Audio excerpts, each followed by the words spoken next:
আজকের গল্প মৃত্যুর ডাক। শহর থেকে প্রায় 10 কিলোমিটার দূরে অবস্থিত একটি পুরনো গ্রাম, যার নাম ছিল কালীগাঁও। গ্রামটির জঙ্গলে ঘেরা, আর সন্ধ্যার পর সেখান দিয়ে কেউ হাঁটতেও সাহস পেত না।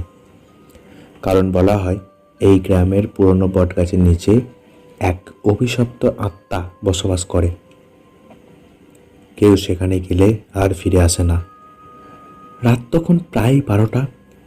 রাহুল, তার বন্ধু অমিত ও বিক্রম এক সন্ধ্যায় গ্রামের ভেতর দিয়ে শর্টকাট পথে শহরে ফিরছিল। বিক্রম বলল, শুনেছি ওই বটগাছের নিচে গেলে অদ্ভুত আওয়াজ শোনা যায়। চল একবার দেখি তো ব্যাপারটা সত্যি নাকি। রাহুল একটু দ্বিধায় পড়ে গেল।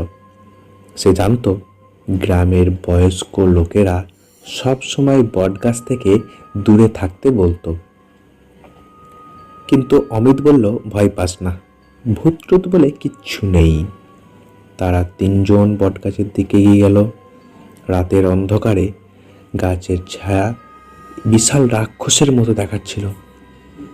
বাতাসে একটা গন্ধ ছড়িয়ে পড়েছিল, পচা গন্ধ, ভেজা মাটির মতো। হঠাৎ বিক্রম বলে উঠল, শোন, কিসের আওয়াজ?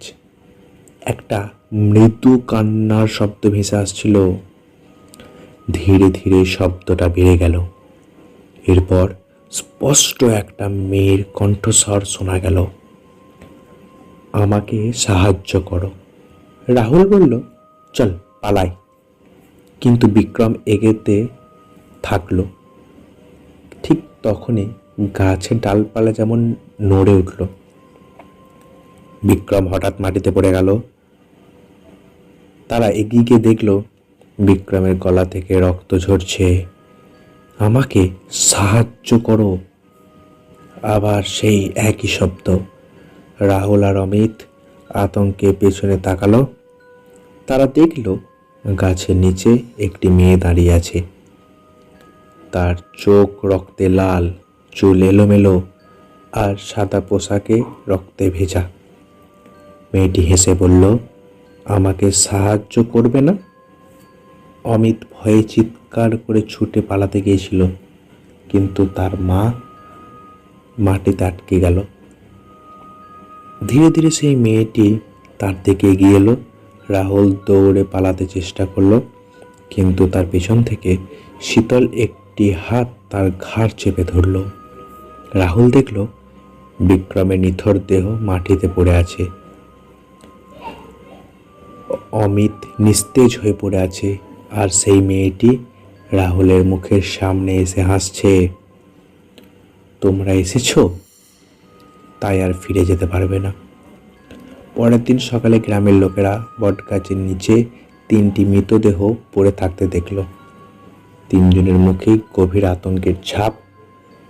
তাদের চোখ খোলা ছিল, আর তাদের মুখ যেন সেই বিকৃত হাসি। গ্রামের লোকেরা এখনো রাতে ওই বটগাছের নিচে কান্নার শব্দ শুনতে পায়। কেউ কেউ বলে রাতের অন্ধকারে সেই মেয়েটি এখনো নতুন শিকার খুঁজে বেড়ায়, তাই রাত নাবার আগেই সবাই গ্রাম ছেড়ে পালায়।